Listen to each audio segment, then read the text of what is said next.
بسم اللہ الرحمن الرحیم۔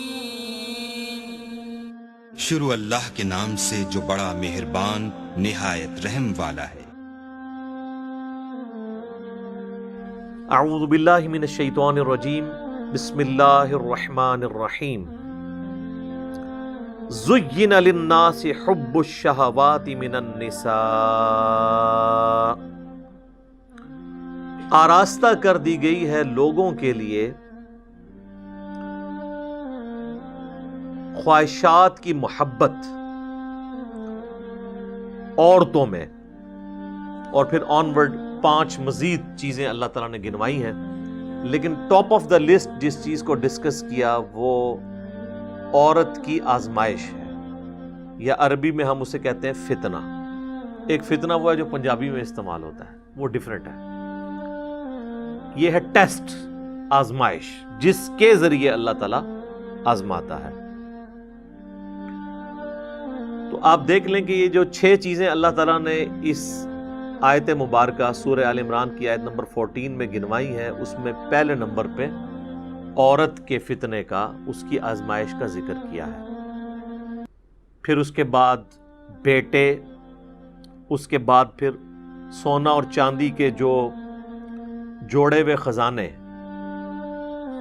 یعنی کرنسی آج کی ماڈرن فارم، اس کے بعد نشان لگے ہوئے گھوڑے، آج کی ماڈرن فارم مہنگی مہنگی گاڑیاں، اس کے بعد پھر چوپائے اور کھیتی، آج کل کے آپ پلاٹ سمجھ لیں، چاہے وہ زرعی اراضی ہو یا دوسری ہو، اور مال مویشی تو ہم ویسے ہی ایک ٹرم کے طور پہ استعمال بھی ہوتا ہے۔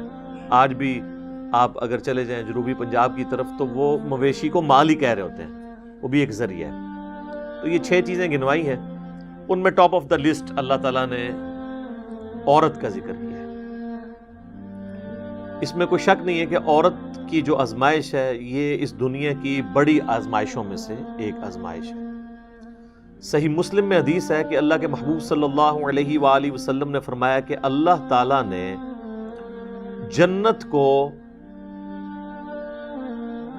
ناگوار چیزوں سے ڈھانپ رکھا ہے، یعنی ہر وہ چیز جو دنیا میں مشکل ہے نا، وہ جنت کی طرف لے جانے والی چیز ہے، جو انسان کی طبیعت کے اوپر ناگوار ہے۔ ظاہر ہے نمازوں کی مشقت، روزوں کی مشقت، حلال اور حرام میں فرق کرنے کی مشقت، آنکھوں کی حفاظت کی مشقت، پیٹ کی حفاظت کی مشقت، ہاتھوں کی حفاظت کی مشقت، زبان کی حفاظت کی مشقت، یہ تمام ناگوار چیزیں ہیں۔ یعنی ہر وہ چیز جو دنیا میں کرنے سے اللہ تعالیٰ نے منع فرمایا ہے، اس کی اٹریکشن چونکہ دل کے اندر ڈال دی ہے، لہٰذا اس چیز سے رکنا یہ ناگوار چیز ہے۔ تو مسلم شریف کی حدیث کے الفاظ ہیں کہ اللہ تعالیٰ نے جنت کو ناگوار چیزوں سے ڈھانپ رکھا ہے اور جہنم کو خوشنما چیزوں سے ڈھانپ رکھا ہے۔ یعنی جہنم کے اوپر جس کو ہم کہتے ہیں نا کہ اڑنگا لگایا ہوا ہے کہ کوئی بھی پاس سے بھی گزرے گا اس کی طرف اٹریکٹ ہو جائے گا۔ دنیا میں ہر وہ چیز جو خوشنما دکھتی ہے، جس کی طرف دل اٹریکٹ ہوتا ہے اور اس کو کرنا بھی آسان ہو جاتا ہے۔ ظاہر ہے برائی کو کرنا دنیا میں آسان ہے ایز کمپیئر ٹو نیکی کرنے کے، تو وہ تمام کی تمام خوشنما چیزیں بظاہر خوشنما ہیں لیکن وہ جہنم کی طرف لے جانے والی۔ اسی کی ایکسپلینیشن اس حدیث میں ہے جو سنن ابی داؤد، جامعہ ترمذی، سنن نسائی، ابن ماجہ میں موجود ہے کہ جب اللہ تعالیٰ نے جنت کو پیدا فرمایا تو حضرت جبرائیل علیہ السلام سے کہا کہ جائیں اور جنت دیکھ کر آئیں۔ تو جب واپس آئے تو اللہ نے پوچھا کیسا پایا، تو انہوں نے کہا یا اللہ کمال جگہ تو نے بنائی ہے، مجھے ہی نہیں لگتا کہ کوئی شخص تن من دھن نہ لگا دے اس جنت میں پہنچنے کے لیے، یہ تو ساری جنت میں پہنچ جائیں گے، جگہ ہی ایسی ہے۔ اللہ تعالیٰ نے پھر جنت کو ناگوار چیزوں سے ڈھانپ دیا اور پھر کہا کہ اب جا کے جنت کو دیکھو۔ جنت کو جب جبرائیل علیہ السلام نے دیکھا تو انہوں نے کہا یا اللہ مجھے نہیں لگتا کہ اب کوئی شخص جنت میں جانے میں کامیاب ہوگا، کیونکہ تو نے اس میں ہرڈلز ہی اتنی ڈال دی ہیں کہ جنت تک پہنچنے کے لیے وہ تمام آبسٹیکلز عبور کرنی پڑیں گی۔ پھر اللہ نے کہا جا کے ذرا جہنم کو وزٹ کرو. واپس آئے, کہا یا اللہ توبہ توبہ, یہ تو بڑی سختی کی جگہ ہے, کوئی شخص بھی کوئی ایسا عمل کرنے کی کوشش نہیں کرے گا کہ وہ اس تک پہنچ جائے. پھر اللہ تعالیٰ نے جہنم کو خوشنما چیزوں سے ڈھانپ دیا اور پھر فرمایا کہ جاؤ اب جا کے جہنم وزٹ کرو. وہ جب وزٹ کر کے آئے تو انہوں نے کہا یا اللہ مجھے نہیں لگتا کہ کوئی بندہ جہنم میں جانے سے بچ سکے گا, کیونکہ اٹریکشن ہی اتنی رکھی ہے تو نے, جہنم کے اندر نہیں, جہنم کے باہر, جس کو پنجابی سے کہنا ہے کڑگا لگیا ہوا ہے شکار کرنے کے لیے. اسی آزمائش کے اوپر تو پھر جنت ہے. تو وہ جو خوشنما چیزیں جنہوں نے جہنم کو ڈھانپ رکھا ہے, ان میں سے پہلی چیز عورت کا فتنہ ہے.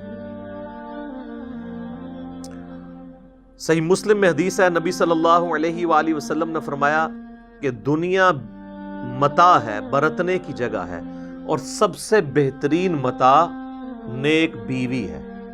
دوسری طرف یہ بھی اسپیکٹ ہے کہ نیک بیوی جنت تک پہنچنے کا ذریعہ بن سکتی ہے. عورت آزمائش ضرور ہے, لیکن اگر نیک عورت ہوگی, نیک بیوی ہوگی, تو دنیا میں اس سے بہترین برتنے کی کوئی چیز نہیں ہے. دنیا میں بھی نفع اور آخرت میں جانے کا, جنت میں جانے کا سبب بھی. ایک اور حدیث ہے بخاری اور مسلم دونوں میں, نبی صلی اللہ علیہ وآلہ وسلم نے فرمایا میں اپنے بعد تمہارے لیے عورت سے بڑا کوئی فتنہ شمار نہیں کرتا.